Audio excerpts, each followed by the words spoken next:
Bom, é tremendo adorar o Senhor, amém? Meu Deus. Sabe o que é tremendo também? Tremendo quando a gente não teve nenhuma interação com o Ministério de Louvor. Eles não sabiam que eu ia pregar e eu não sabia que eles iam cantar. Mas o Espírito Santo sabia que eu ia pregar, né? E falou para eles, né? Amém? Deus fala, amém? O Espírito é vivo, o nosso Deus é um Deus vivo, né? Ele se move, Ele fala, Ele ministra as nossas vidas, aleluia. Baixa sua cabeça, vamos orar mais uma vez.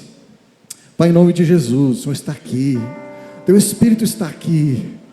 Pedimos a Ti, ó Deus, nesta unção, esse mover do Teu Espírito que aqui está, o Senhor fale conosco, ainda mais, pois o Senhor já falou em meio à Sua palavra cantada, o Senhor já falou através do mover da Tua presença aqui, o Senhor está aqui, nós já sentimos o Senhor, nós já adoramos o Senhor, já clamamos, já oramos, já ofertamos, Senhor, mas ainda há algo da parte do Senhor para nós, ainda uma palavra do Senhor para nós nessa noite, Deus.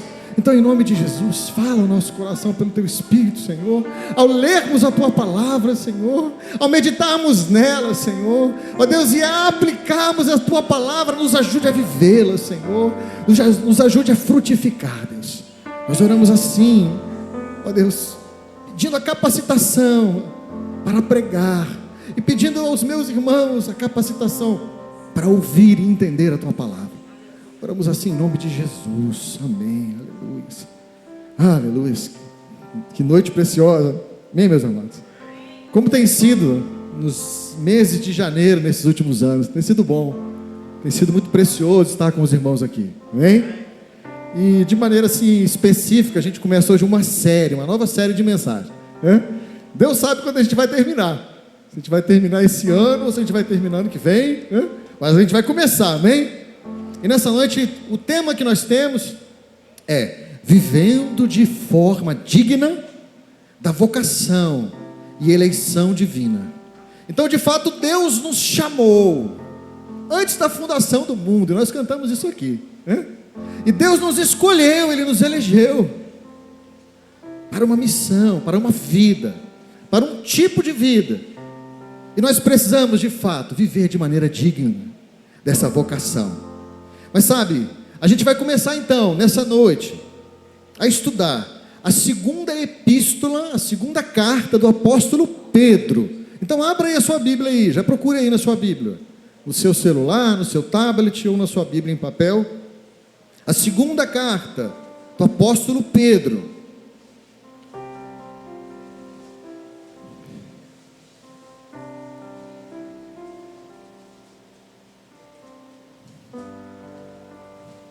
Amém? Amém, misericórdia? Amém está bem fraco, tem gente que está procurando ainda, né?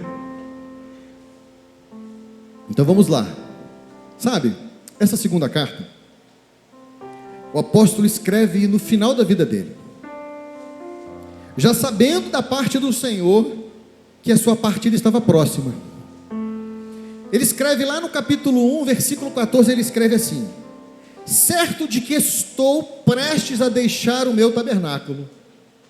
Então Pedro está dizendo que ele está certo, de que ele está prestes a deixar o tabernáculo, prestes a partir deste corpo para estar com o Senhor. E ele diz aqui, como efetivamente nosso Senhor Jesus Cristo me revelou.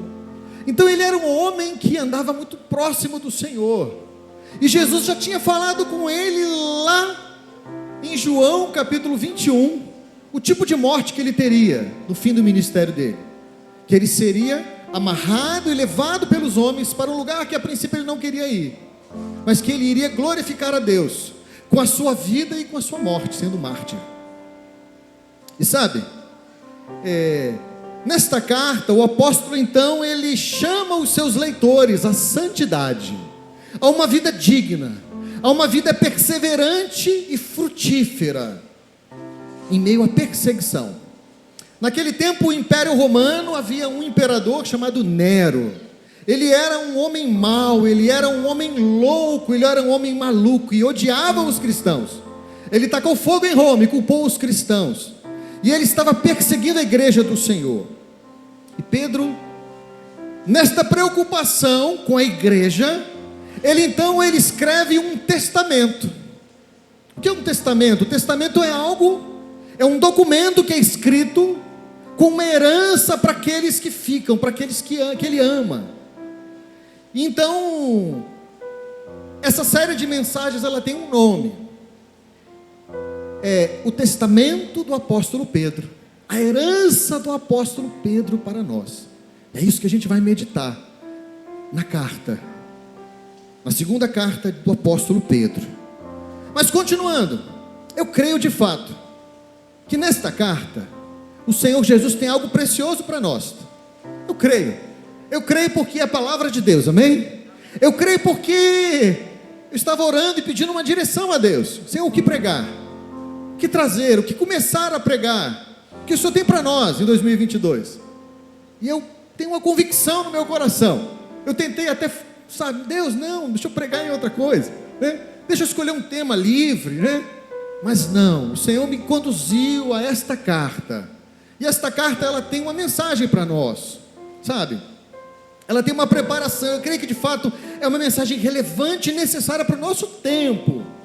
Tempo difícil, tempo em que o amor de muitos tem se esfriado, tempo em que falsos profetas, falsas ideias, falsas doutrinas têm invadido o contexto cultural da igreja. E nós hoje, com acesso à internet, nós estamos sendo expostos a muitos conceitos, ideias e doutrinas e mentiras. E mais do que nunca nós precisamos ter um rumo, ter uma direção, uma bússola certa, sabe? E eu creio também que a cada dia os sinais apontam para a iminente volta do Senhor Jesus. Não sei se você tem esse sentimento, né? Não sei se você está enxergando, entendendo, vendo os sinais, mas eu creio que a cada dia mais os sinais são mais fortes, que Ele está próximo, a cada dia mais próximo à segunda volta do nosso Senhor, amém? E basicamente é sobre isso que essa carta diz. Basicamente esses são os temas centrais desta carta. O objetivo de Pedro ao escrever esta carta é justamente isso: despertar aos filhos que ficarão após a sua morte, a santidade, a perseverança em meio à perseguição que estava se intensificando naquele tempo, e uma perseguição que já começa a se intensificar aos cristãos. Aqui hoje vivemos uma cultura onde os cristãos já não podem pregar livremente. Se você diz alguma coisa que é contrário à cultura majoritária, à mídia, você é cancelado, não é isso que é dito? Você é perseguido na mídia, você é escrachado diante da cultura, não é? Então, hoje em dia, muitos cristãos estão preocupados porque se sentem perseguidos, em certo sentido, acuados, sem ter a liberdade de dizer o que de fato sentem, o que pensam. Vemos esse fato um tempo também, onde a mídia, ela nos coloca diante de tantas loucuras, coisas que são inaceitáveis, contrárias à palavra do Senhor, que estão sendo defendidas, estão entrando no meio da igreja. E enfim, esta carta fala também, de maneira muito clara, da segunda vinda do nosso Senhor, amém? Então eu creio que esta carta é uma mensagem de Deus para nós nesse tempo, é uma preparação do Senhor. Mas o tema para nós nesta noite é vivendo de uma forma digna do chamado, da vocação, da eleição divina, E como sempre, o nosso desejo aqui, a nossa meta aqui é ler o texto, explicar o texto e aplicar o texto ao nosso coração com a ajuda do Espírito Santo, amém? Eu creio que quando lermos o texto, o Espírito já vai falar conosco, só na leitura. Mas então nós iremos explicar o texto, meditar nele, e depois pedir que o Espírito Santo aplique este texto no nosso coração, para que a gente saia daqui para dar fruto, amém? Então vamos ler o texto, segunda carta do apóstolo Pedro. Vamos ler 11 versículos nessa noite, vamos estudar 11 versículos. Podemos ler, amém? Então Pedro escreve para a igreja, e ele diz assim: Simão Pedro, servo e apóstolo de Jesus Cristo, aos que conosco obtiveram fé, igualmente preciosa, na justiça do nosso Deus e Salvador Jesus Cristo, graça e paz vos sejam multiplicadas no pleno conhecimento de Deus e de Jesus, nosso Senhor, visto como, pelo seu divino poder, nos têm sido doadas todas as coisas que conduzem à vida e à piedade, pelo conhecimento completo daquele que nos chamou para a sua própria glória e virtude, pelas quais nos têm sido dadas, doadas as suas preciosas e muito grandes promessas, aleluia, para que por elas vos torneis coparticipantes da natureza divina, livrando-vos da corrupção das paixões que há no mundo. Por isso mesmo, vós, reunindo toda a vossa diligência, associai com a vossa fé a virtude, com a virtude o conhecimento, com o conhecimento o domínio próprio, com o domínio próprio a perseverança, com a perseverança a piedade, e com a piedade a fraternidade, com a fraternidade o amor. Porque estas coisas, existindo em vós, e em vós aumentando, fazem com que não sejais nem inativos e nem infrutuosos no pleno conhecimento de nosso Senhor Jesus Cristo.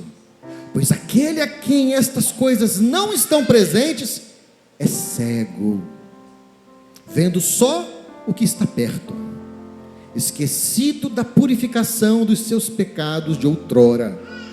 Por isso, irmãos, procurai com diligência cada vez maior confirmar a vossa vocação e eleição, porquanto, procedendo assim, não tropeçareis em tempo algum, pois desta maneira é que vos será amplamente suprida a entrada no reino eterno de nosso Senhor e Salvador Jesus Cristo.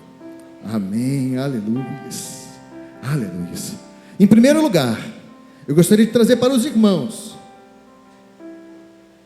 primeiro ponto: vivamos de uma forma digna da vocação e eleição divina, pois todos nós cristãos obtivemos gratuitamente o dom da fé na justiça de Deus. Todos nós cristãos recebemos gratuitamente o dom da fé na justiça de Deus. Amém? Aleluia. Sabe, o apóstolo Pedro, Simão Pedro, ele é o remetente desta carta, é ele que escreveu esta carta, e ele se expressa assim: Simão Pedro, servo e apóstolo de Jesus Cristo. Servo e apóstolo, chamado a ser semelhante a Cristo em sua mensagem, em sua vida e morte. Este é o apóstolo Pedro. Ele se identifica tanto com Jesus, que ele se coloca, se apresenta como servo, porque de fato, ele continua aqui dizendo que aos que conosco obtiveram fé. Sabe o que Pedro está dizendo aqui?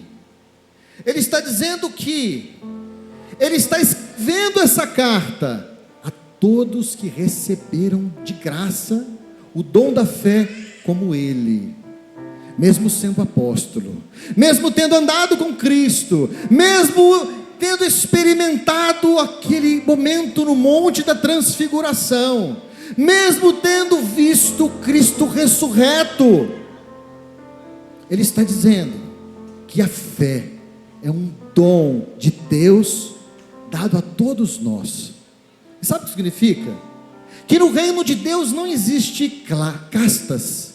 No reino de Deus não existe o clero intocável e os leigos, aqueles que não têm conhecimento, aqueles que não sabem de nada, aqueles que estão separados. Meus amados, no reino de Deus existem servos, existem mensageiros. No reino de Deus existem ministérios, existe serviço. Estar aqui diante dos irmãos nessa noite é para mim um privilégio, sim, é uma alegria, mas não faz de mim melhor do que os irmãos, não faz de mim um crente mais espiritual, mais sensacional, melhor do que os irmãos. Não, nós obtivemos de graça a mesma fé.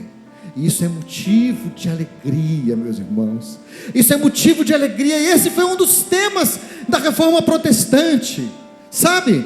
Porque no tempo da reforma, antes da reforma, havia um grupo especial de homens com uma roupa diferente, que estavam na frente do povo para oferecer sacrifícios. Como no Antigo Testamento também haviam os sacerdotes, e o sumo sacerdote, que somente ele podia entrar no Santo dos Santos.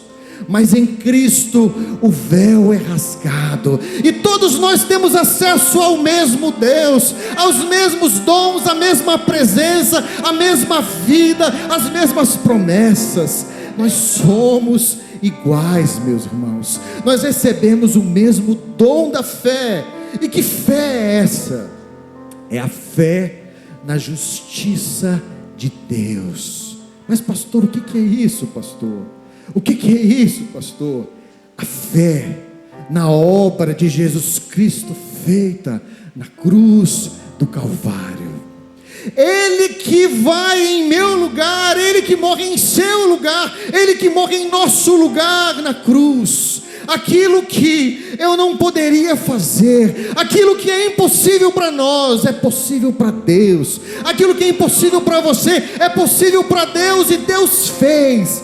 Deus amou o mundo de tal maneira que deu o seu Filho unigênito, para que todo aquele que nele crê não pereça, mas tenha vida eterna. Jesus Cristo é a nossa justiça, Jesus Cristo é a nossa certeza, Jesus Cristo é a nossa salvação, Jesus Cristo é a justiça de Deus em nós. Aleluias. Essa é a nossa fé preciosa. Aleluias. E a quem então que Simão Pedro escreve esta mensagem? A quem ele destina esta mensagem? Aos que conosco obtiveram fé igualmente preciosa na justiça do nosso Deus e Salvador Jesus Cristo. Sabe, alguns comentaristas vão dizer que por causa da perseguição romana, Pedro, ao invés de escrever a localização geográfica das igrejas, ele vai trazer de uma forma genérica aos que obtiveram conosco a fé.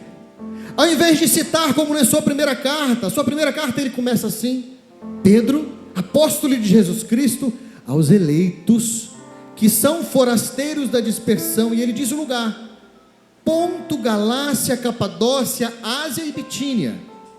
Eram 5 regiões lá no Império Romano. Na segunda carta ele omite isso, e alguns comentaristas vão dizer que talvez Pedro tenha omitido por causa da perseguição, porque se esta carta caísse nas mãos de um soldado romano, de alguém perseguindo a igreja, ele poderia saber: então tem cristão lá naquele lugar também, então vamos lá matá-los. Olha só, porque séria era a perseguição. E lá no capítulo 3 desta mesma carta, a segunda carta, o apóstolo Pedro diz assim: amados, esta é agora a segunda carta que vos escrevo. Em ambas procuro despertar com lembranças a vossa mente esclarecida e iluminada. Olha só. Então Pedro está de fato confirmando que esta é a segunda carta que ele escreve a esses irmãos. E sabe, o apóstolo não estava interessado de fato no lugar, mas nos bens espirituais que os leitores tinham em comum com o apóstolo. Amém? Ele estava de fato interessado em que de fato esses irmãos receberam uma fé preciosa, igual a ele. Aleluia. A fé é o bem comum entre os cristãos e o apóstolo. Uma fé que não tem origem no homem, mas em Deus. Ela é obtida, ela é recebida, ela não é conquistada, é uma dádiva de Deus. Esta fé é uma fé objetiva, mas também subjetiva, é uma esperança, é um sentimento, é uma confiança, há um testemunho interno do Espírito Santo de que nós somos filhos de Deus, porque o Espírito Santo clama dentro do cristão, Abba. É o que o Espírito Santo clama? Abba, Pai. Em nosso interior, nós sabemos que o conhecemos, porque o Espírito testifica aqui dentro, que nós temos essa fé preciosa, aleluia. 2 Coríntios 5, 21, Paulo escreve assim: aquele que não conheceu o pecado, Jesus, ele não pecou, Deus o fez pecado por nós, para que nele, em Jesus, fôssemos feitos justiça de Deus. Olha só, aquele que não pecou, Jesus, ele se fez pecado por nós, ele recebeu na cruz os nossos pecados, para que nós fôssemos feitos justiça de Deus. Aleluia, aleluia. A fé, Pedro vai deixar muito claro, que esta fé que ele está dizendo é fé salvífica, é a fé no crucificado, no Cristo crucificado, o qual por meio do seu sacrifício, alcançou-nos a justificação. Olha só, na cruz nós somos declarados justos, na cruz nós somos declarados justificados, justos perante a Deus. Aleluia, aleluia. Todos que recebem esta fé salvífica de Deus, baseada na justiça de Deus, são irmãos, amém? Nós somos irmãos, nós somos família de Deus.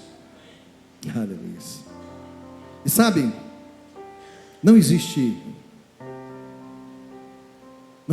papa, não existe sacerdócio humano, apesar de os católicos chamarem Pedro de o primeiro papa. Este homem, o apóstolo Pedro, ele está dizendo que ele tem uma fé comum aos irmãos, ele é igual a nós, amém? Ele é servo e apóstolo, e como apóstolo ele tem autoridade de Deus, autoridade de Jesus para ensinar, mas mesmo assim, ele é igual a nós, ele tem a mesma fé que nós temos. Aleluia. Em segundo lugar, vivamos de uma forma digna da vocação e eleição divina, pois Deus tem sempre mais para nos dar, a conhecer de sua pessoa, sua graça e sua paz. Sabe o que o apóstolo Pedro está dizendo para os irmãos e para nós? Deus tem mais, meu irmão. Mas pastor, eu tenho 20 anos de crente, eu já conheço tudo eu já conheço tudo que tem na igreja, já conheço a Bíblia, já conheço as pregações do pastor Robson, já conheço as pregações do pastor Otávio, já conheço as aulas, já conheço tudo, já conheço as orações dos irmãos da intercessão, já experimentei de tudo. Meus irmãos, Deus é um Espírito eterno, infinito, e existe mais para experimentar dele, existe mais para conhecer do Senhor. Deus tem mais para nós. Ele continua no versículo 2 dizendo assim: graça e paz. O que é graça? É o favor imerecido de Deus. E o que é paz? Paz é esse estado que flui da graça, onde nós estamos seguros. Olha só, da graça flui paz, da graça flui segurança, da graça flui descanso, da graça flui repouso. E o que o apóstolo Pedro está dizendo? Graça e paz vos sejam adicionadas. É isso que ele está dizendo aí? Olha para a sua Bíblia aí. Ele está dizendo aí? Graça e paz vos sejam adicionadas. É isso que ele está dizendo aí? É isso? Não. Vamos lá, me ajuda aí, gente. Graça e paz sejam multiplicadas. Então o apóstolo Pedro está dizendo assim para nós: você já experimentou graça e paz? Você tem experimentado graça e paz? Você tem experimentado o amor, o favor de Deus? Tem experimentado a segurança, o descanso em Deus? Deus tem mais. Eu oro para que elas sejam multiplicadas. Eu oro para que você experimente ainda mais, de maneira mais profunda, a graça, o favor do Senhor, o amor do Senhor. Eu oro para que você experimente ainda mais a segurança, o descanso, a tranquilidade no Senhor. Aleluia. E Ele diz como? No pleno conhecimento de Deus e de Jesus Cristo, nosso Senhor. Deus tem mais para nos dar, amém? Deus tem mais da sua pessoa para nos revelar. Deus tem mais da graça e do amor, da paz dele para nos dar. Sabe, Oséias 6,3 diz assim: conheçamos e paremos de conhecer o Senhor. É isso que diz? Conheçamos e tá bom, não precisa conhecer mais. Você já conheceu, tá bom, tá tranquilo. É isso que Oséias diz? Não, Oséias diz: conheçamos e prossigamos em conhecer ao Senhor. Conheçamos e prossigamos em conhecer ao Senhor. Como a alva, a sua vinda é certa. Ele descerá sobre nós como chuva serôdia que rega a terra. Então Deus tem chuva, chuva de bênçãos, chuva de avivamento, chuva de misericórdia e graça sobre nós. Aleluias, aleluias. No pleno conhecimento, não é? A palavra conhecimento aqui, pleno conhecimento, ela do grego, e hoje a gente vai falar um pouquinho do grego, estudei alguma coisa. E esta palavra é epignosis. A palavra gnosis significa conhecimento, e epignosis significa um conhecimento preciso, um conhecimento correto.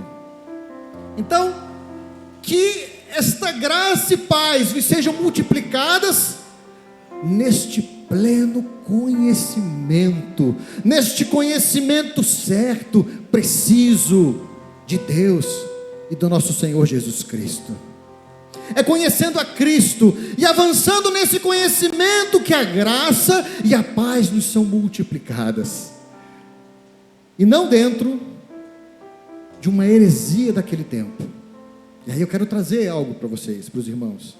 Naquele tempo havia já iniciando uma heresia, falsos mestres ensinando uma heresia que foi chamada de gnosticismo, ou gnose.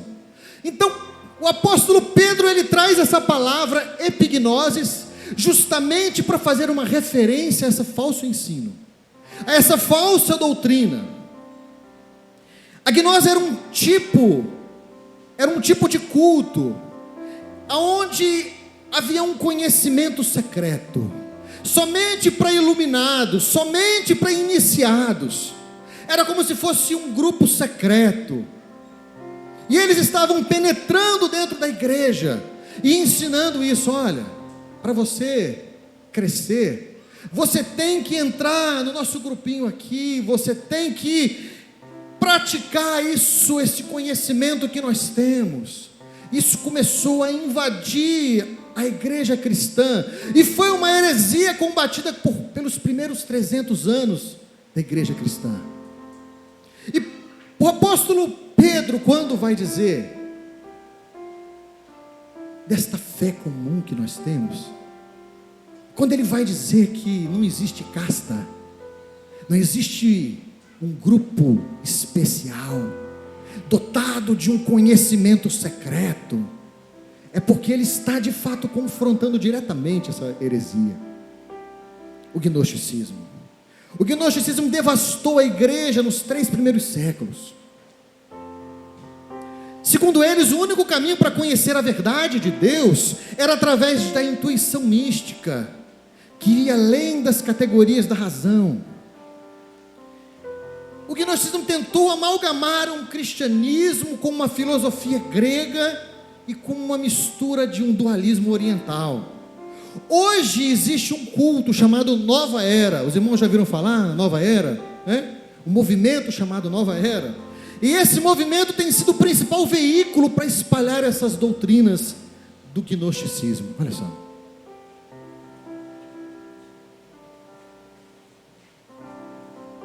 Pedro vai escrever e ele vai bater duro contra essa heresia.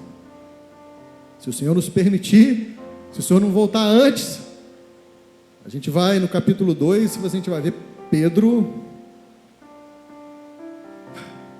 escrevendo com veemência contra esta falsa doutrina.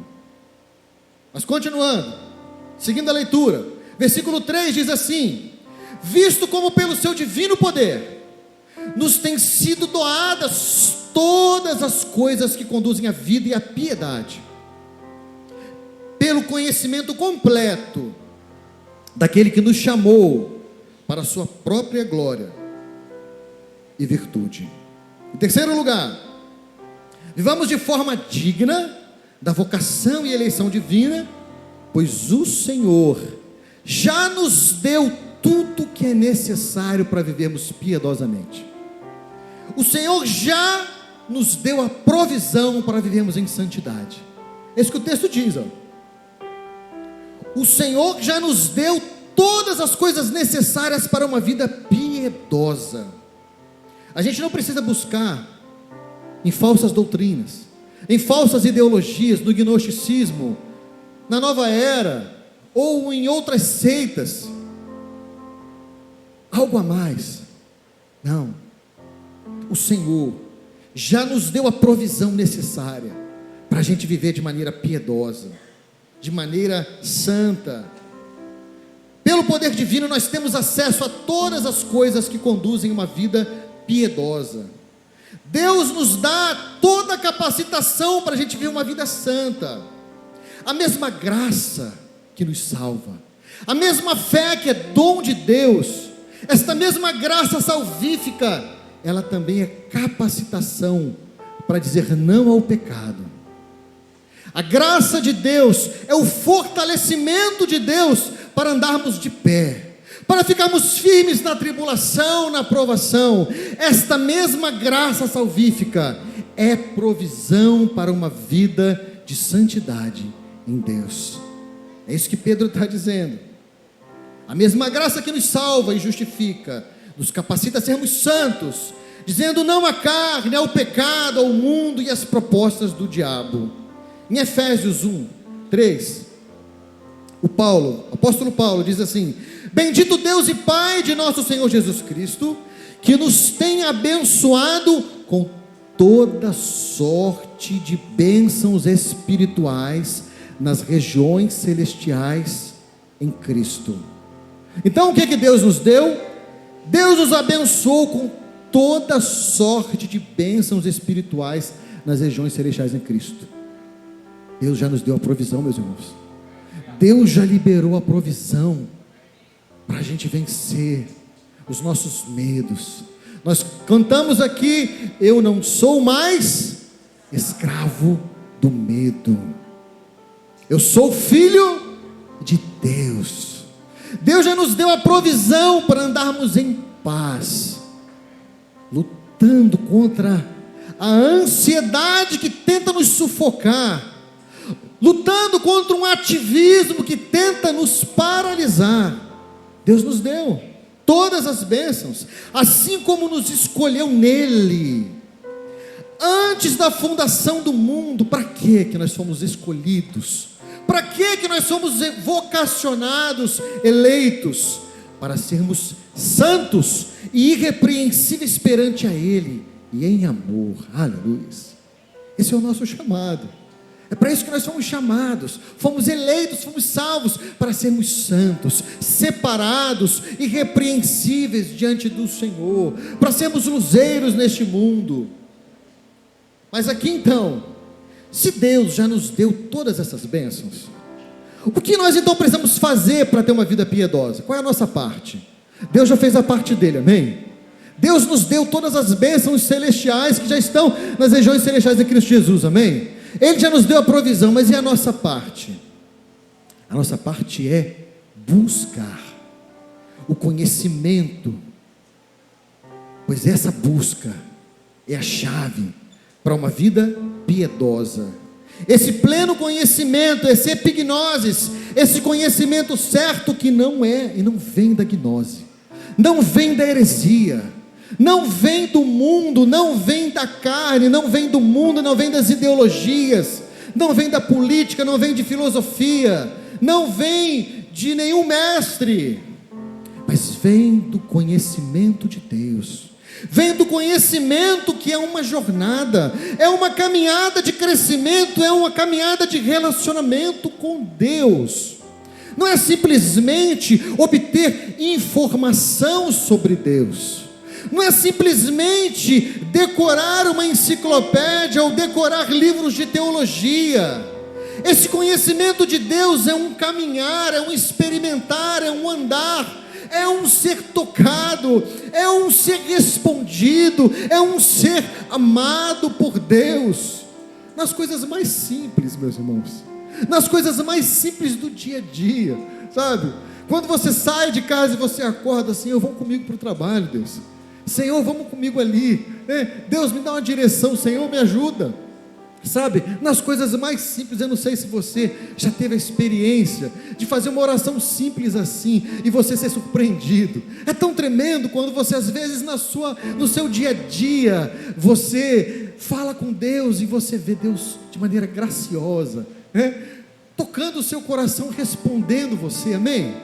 Os irmãos já obtiveram respostas do Senhor, experiências com Deus assim, no dia a dia? Sabe, quando você fala: meu Deus, olha, eu tenho tanta coisa para resolver, eu não sei nem como vai ser, e você não sabe como vai ser seu dia, e aí Deus entra com a mão dele poderosa, e quando você vê, as coisas são resolvidas, e você: caramba, venci, matei os leões hoje, com a graça de Deus, consegui chegar ao fim, isso é tremendo, meus irmãos.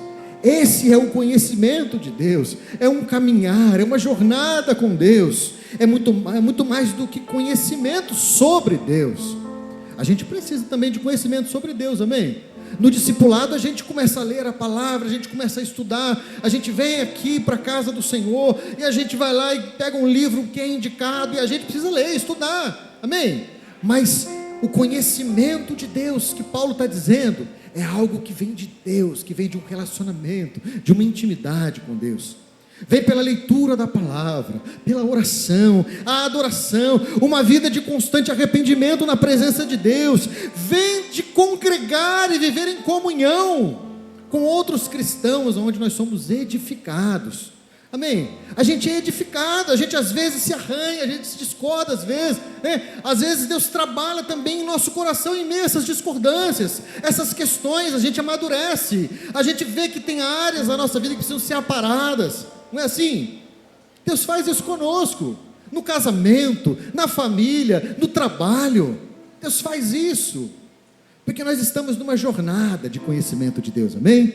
Conheçamos e prossigamos em conhecer o Senhor. Aleluia. Continuando. Então Pedro vai falar sobre o propósito de Deus. Ele vai dizer aqui, daquele que nos chamou para a sua própria glória e virtude. O conhecimento de Deus, essa vida de relacionamento, nos capacita a cumprir esse chamado, esse propósito de Deus. Pedro, na primeira carta, vai escrever assim: vós, porém, vós sois raça eleita. Olha, isso é tremendo, hein? Raça eleita, sacerdócio real, nação santa, povo de propriedade exclusiva de Deus, a fim de quê? A fim de proclamardes as virtudes daquele que vos chamou das trevas para a sua maravilhosa luz. Aleluia. Esse é o propósito. Deus nos chamou das trevas para a sua maravilhosa luz, a fim de nós proclamarmos as virtudes dele, a fim de nós de fato sermos o tempero desta terra, o sal, o sabor desta terra, E Ele nos chamou para nós sermos luzeiros, luz neste mundo. Aleluia. Seguindo então, versículo 4: pelos quais nos tem dado, nos tem sido doadas as suas preciosas e muito grandes promessas. Vivamos de forma digna da vocação e eleição divina, pois preciosas e muito grandes são as suas promessas. Meus amados, vai valer a pena. Vai valer a pena. Vai valer a pena. Mas pastor, está doendo. Mas pastor, tem dia que é difícil. Tem dia que é difícil levantar da cama. Tem dia que eu não consigo. Tem dia que eu me sinto derrotado. Tem dia que eu olho e parece que aquele dia eu perdi. Aquele dia eu não consegui sorrir, não consegui orar, não consegui, eu falhei, eu errei o alvo. Mas sabe, Pedro está dizendo aqui, vai valer a pena. Deus tem preciosas e muito grandes promessas para nós, promessas de restauração, promessas de bênçãos, promessas de crescimento, a promessa de que aquele que começou a boa obra em nós, Ele vai levá-la ao fim, a promessa de que a cada manhã as misericórdias dEle se renovam sobre as nossas vidas, e a cada manhã Ele diz, olha, eu amo você, o meu amor está sobre você, a minha misericórdia permanece sobre você, se levante e ande e caminhe, porque eu tenho promessas para a sua vida. Eu tenho promessas. Eu bem sei o pensamento que tenho sobre vós, diz o Senhor, pensamentos de paz e não de mal, de vos dar um destino certo, uma esperança, um futuro certo. Aleluia.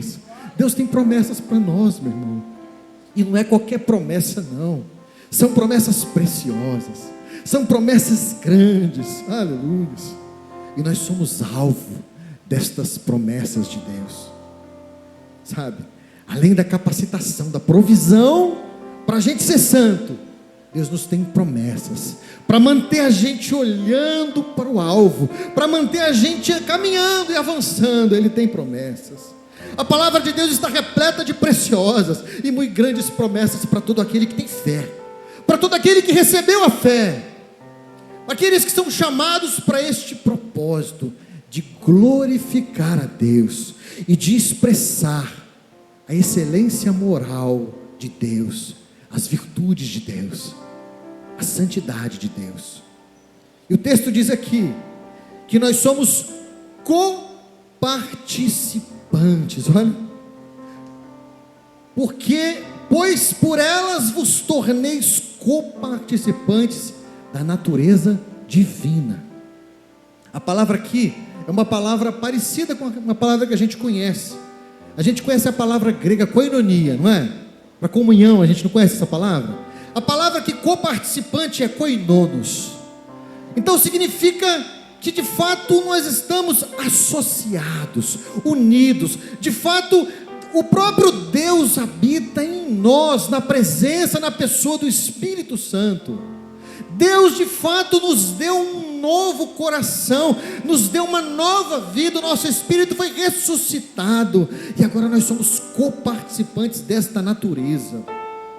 Então nós temos em nós o potencial de termos a vida santa, uma vida piedosa, uma vida excelente moralmente, sermos semelhantes a Jesus. Deus tem nos chamado à santidade. Mateus 5,48 diz: portanto, sede vós perfeitos, como perfeito é o vosso Pai Celeste. Aleluia. Sabe, na medida que andamos em comunhão com Deus, nesse koinonos, nesta coparticipação, nós crescemos e avançamos em santidade. E qual o resultado então? Quanto mais a gente se aproxima de Deus, quanto mais nós somos coparticipantes desta natureza, quanto mais nós somos conscientes das promessas, quanto mais nós entendemos que Deus já nos deu a provisão. O texto diz aqui no final do versículo 4: então, livrando-nos da corrupção das paixões que há no mundo. Sabe, quanto mais a gente se aproxima de Deus, qual o resultado? A gente vai deixando de lado as paixões e a corrupção das paixões que há no mundo, e até mesmo aquilo que nós cantamos aqui, nós cantamos hoje, que é uma luta entre a carne e o espírito, não foi isso que cantamos? Quanto mais nós fortalecemos o nosso espírito, andando em comunhão, em relacionamento com Deus, a gente vai nos livrando, a gente vai se afastando, as paixões que habitam muitas vezes dentro de nós, elas vão se silenciando, ou talvez a gente comece a ouvir de maneira tão forte a voz de Deus, que a gente começa a não ouvir mais e não dar mais atenção a essas vozes. Sabe, na vida cristã e nessa jornada, em alguns momentos essas vozes voltarão, e essas paixões e tentações, elas virão nos assediar. Mas quanto mais nós andamos com Deus, conhecemos a Deus, prosseguimos em conhecer a Deus, mais forte o nosso espírito é, e nós começamos a andar em vitória, de fé em fé, de glória em glória, na presença do Senhor, amém? Efésios 2 diz assim: Ele nos deu vida, estando vós mortos em vossos delitos e pecados, nos quais andastes outrora, segundo o curso deste mundo, segundo o príncipe da potestade do ar, do espírito que agora atua nos filhos da desobediência, entre os quais também todos nós andamos outrora, seguindo que as inclinações da nossa carne, fazendo a vontade da carne e dos pensamentos. Éramos por natureza filhos da ira, mas Deus, sendo rico em misericórdia, por causa do grande amor com que nos amou, estando nós mortos em nossos delitos, Ele nos deu vida juntamente com Cristo. Pela graça sois salvos. Aleluia. Continuando. Ponto 5. Vivamos de forma digna da vocação, associando diligentemente a nossa fé a elementos da piedade cristã. O texto diz assim: por isso mesmo vós, reunindo toda a vossa diligência, associai com a vossa fé a virtude, com a virtude o conhecimento, e com o conhecimento o domínio próprio, e com o domínio próprio a perseverança, e com a perseverança a piedade, e com a piedade a fraternidade, e com a fraternidade o amor. Sabe o que o apóstolo Pedro está dizendo para nós aqui? Ele está dizendo que em primeiro lugar a gente precisa reunir toda a nossa diligência. Essa palavra diligência é uma palavra que eu aprendi recentemente, final do ano. É uma palavra grega chamada espodé, diligência, significa pressa, ansiedade, diligência para fazer algo, é um desejo de fazer, de completar algo, de realizar algo, é fazer algo com diligência, é fazer algo com pressa, é fazer algo com interesse, com seriedade. Espodé, diligência. E diz aqui: reunindo a vossa diligência a espodé, a gente precisa associar, e tem mais uma palavra em grego aí, epicorediel. Essa palavra, tirando o epi, tem core, e esta palavra core é a palavra que é a raiz de duas palavras que a gente conhece. Uma é coreografia, não tem os irmãos da dança? Então, desta palavra grega core vem a coreografia, e desta palavra grega também tem a palavra coral. Então é como se o apóstolo Pedro estivesse dizendo assim: vocês precisam associar a fé que vocês receberam de Deus, Essa fé salvífica na justiça de Jesus Cristo, algumas coisas. E é como se você colocasse aqui no ministério de dança aqui, alguns dançarinos para fazer uma coreografia na sua vida. E nessa coreografia então, existe aqui, associando a fé, tem o quê? Associando a fé tem a virtude. Associado à virtude, vem o conhecimento. Associado ao conhecimento, vem o domínio próprio. Associado ao domínio próprio, vem a perseverança. Associado à perseverança, vem a piedade. Associado à piedade, vem a fraternidade. E associado à fraternidade, o amor. É como se o apóstolo Pedro estivesse dizendo: é necessário associar aquela fé que você recebeu de Deus, aquela graça que você recebeu de Deus, você precisa colocar junto, para que trabalhem essas virtudes, esses elementos da fé, que elas trabalhem unidas e façam arte, e que essa dança glorifique a Deus, ou então que esses cantores deste coral adorem a Deus com a sua vida.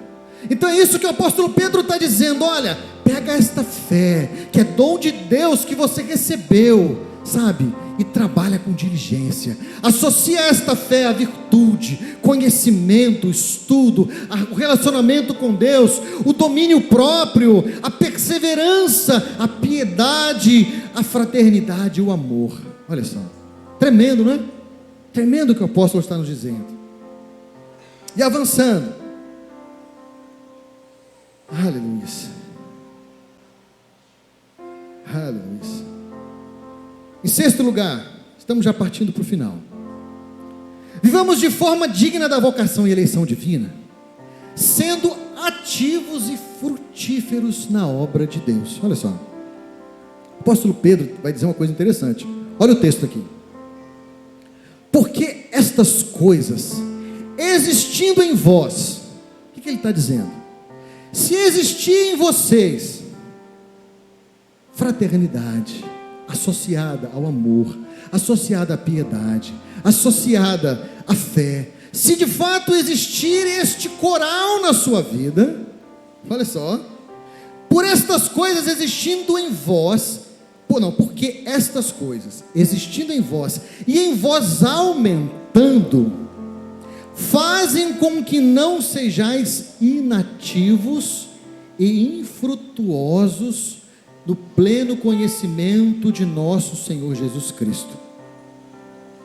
A consequência da diligência em associar fé, virtude, conhecimento, domínio próprio, perseverança, piedade, fraternidade e o amor, significa que nós seremos ativos e frutíferos na obra de Deus. Meus irmãos, Deus chamou a gente para trabalhar. Deus chamou a gente para a gente ser ativo. Deus nos chamou para a gente dar fruto. Eu vou fugir aqui e vou trazer um texto que está em João, capítulo 15. E vai dizer aqui: não fostes vós que me escolhestes a mim, pelo contrário, eu vos escolhi a vós outros, e vos designei para que vades e deis frutos, e o vosso fruto permaneça, a fim de que tudo quando pedires ao Pai em meu nome, eu vou-lo conceda. Olha só, então o Senhor, Ele nos chamou para quê? Para a gente ser ativo na obra, para a gente produzir fruto. Foi Ele que nos escolheu, foi Ele que nos chamou, foi Ele que nos elegeu, foi Ele que nos preparou para sermos frutíferos, ativos na obra do Senhor. Continuando aqui: pois aquele a quem estas coisas não estão presentes, quem não tem esta fé, ou está fraco na fé, e não associa esta fé com virtude, com conhecimento, domínio próprio, perseverança, piedade, quem está sem estas coisas é cego, vendo só o que está perto. Olha só, vocês conhecem a enfermidade chamada miopia? Alguém já ouviu falar? Quando eu tiro óculos, eu só enxergo os contornos dos irmãos, só enxergo assim, os irmãos borrados, né? Você tem miopia, você me entende. O que o apóstolo Pedro está dizendo é que quem está fraco na fé, quem não está associando,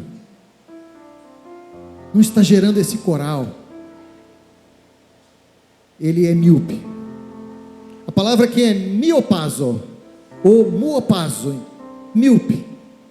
Alguém que não enxerga bem de longe. Ele diz aqui, ó, vendo só o que está perto, esquecido da purificação dos seus pecados de outrora. É gente que esqueceu daquilo que Deus fez por ele. É gente que esqueceu da onde o Senhor o tirou. É gente que esqueceu daquilo para que foi chamado. É gente que esqueceu da experiência do primeiro amor. É gente que deixou o Senhor no meio do caminho. É gente que se tornou novamente independente. É gente que está andando míope, distante de Deus, longe de Deus, longe do entendimento. É gente que não enxerga mais distante no passado que Deus fez, e é gente que não enxerga na frente as promessas de Deus. Olha só, é míope, não consegue enxergar longe, esqueceu que foi salvo, esqueceu de onde Deus o tirou, esqueceu que tem uma capacitação de Deus para ele, para ser santo, esqueceu das promessas. É míope, não enxerga longe, somente o hoje, está preso a este tempo, está preso ao presente, preso às circunstâncias, preso a este mundo. Continuando aqui, versículo 10. Por isso, meus irmãos, procurai, como isso puder, com diligência, cada vez maior, confirmar a vossa vocação e eleição. Estamos partindo para a conclusão. O apóstolo Pedro está dizendo para esses irmãos, nesse testamento, ele está escrevendo as últimas palavras, pois ele está próximo de ser martirizado. E ele está dizendo para a igreja, e diz para nós hoje, amada segunda igreja de Jardim Carioca, amados irmãos que estão em casa assistindo esta mensagem, seja hoje ou seja daqui a um ano, meus irmãos, por isso, irmãos, procurai com poder, com diligência, com pressa, com esforço, cada vez maior, confirmar a vossa vocação e eleição, confirmar o seu chamado, cumprir a missão, aquilo que você foi chamado para ser, para fazer, para realizar. Porquanto procedendo assim, não tropeçareis em tempo algum. Olha só, amém? E versículo 11, ele vai terminar esse trecho.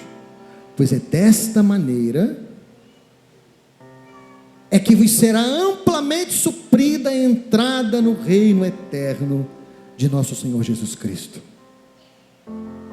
E aqui ele vai dizer, nosso último ponto, precisamos com diligência, esse poder, confirmar a nossa vocação e eleição, nos preparando para entrar no reino eterno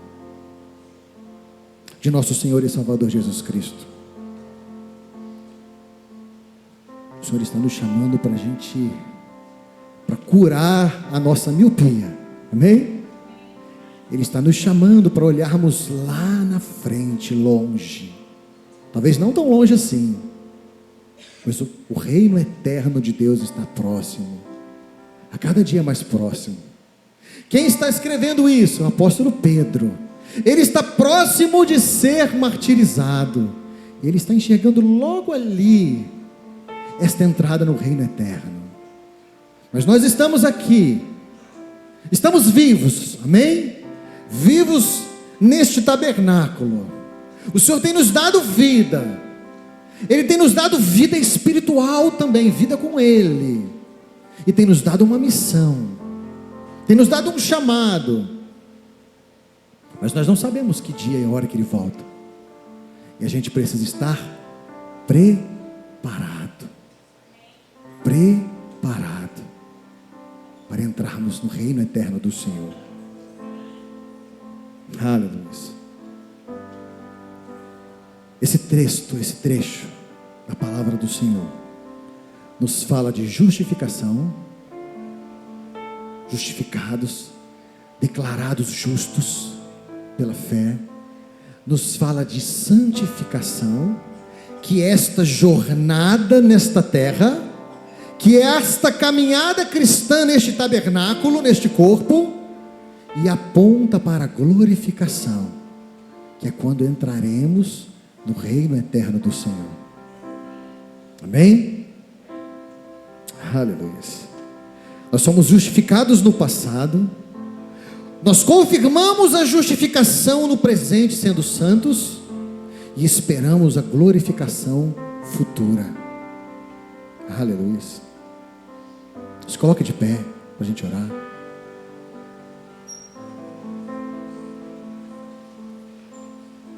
Nessa noite, nós aprendemos pela palavra de Deus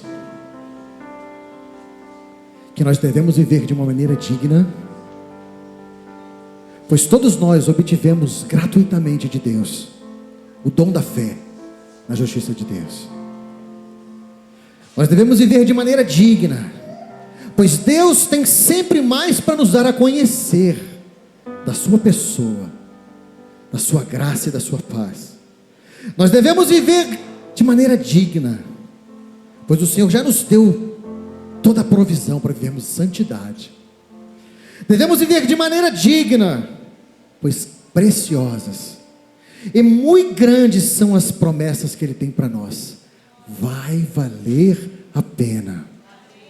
Devemos viver de forma digna, associando diligentemente a nossa fé com os elementos da piedade cristã. Devemos viver de forma digna, pois assim estaremos então preparados para entrar no reino eterno do nosso Senhor e Salvador Jesus Cristo. Baixa a sua cabeça, vamos orar. Senhor, obrigado pela Tua palavra. Obrigado porque o Teu Espírito Santo moveu o coração do apóstolo Pedro a escrever esta carta à igreja do Senhor. E 2000 anos depois, mais ou menos, esta carta chega até nós. E nós ouvimos a Tua voz através das palavras que o apóstolo Pedro, Teu servo, Teu apóstolo, escreveu. Pedimos ao Senhor que o Senhor nos dê uma fé cada vez mais profunda e um entendimento e conhecimento desta graça maravilhosa. Que o Senhor nos ajude, ó Deus, com a provisão do alto, a sermos santos. Que o Senhor nos recorde que tem grandes promessas para nós. Que o Senhor nos capacite, ó Deus, para vivermos e associar a fé, a piedade, a perseverança, o domínio próprio, a fraternidade, o amor, ó Deus. Que possamos andar conhecendo o Senhor em oração, adoração, lendo a Tua palavra, vivendo em comunhão. Que possamos, Senhor, glorificar ao Senhor. Que nos tornemos ativos e frutíferos no Teu reino, na Tua obra. Que o Senhor nos ajude, nos prepare a entrar no reino eterno do Senhor. Nós não sabemos quando, a que momento, que dia e qual hora o Senhor irá voltar. Não sabemos que dia, que hora o Senhor irá nos chamar. Mas sabemos que quer vivamos, quer morramos, a nossa vida e a nossa morte pertence ao Senhor. Por isso nós entregamos a Ti este ano de 2022 mais uma vez, pedindo ao Senhor que nessa jornada o Teu Espírito esteja nos conduzindo, que possamos ouvir a voz do Senhor nos conduzir e nos guiar, e que possamos então, dizendo sim ao Senhor, sim às promessas do Senhor, e dizendo não ao pecado, ao mundo, ao diabo, a nossa carne, possamos então frutificar e sermos ativos no reino, na obra do Senhor, até que o Senhor venha e volte. Nós oramos assim, agradecidos, em nome de Jesus. Aleluia.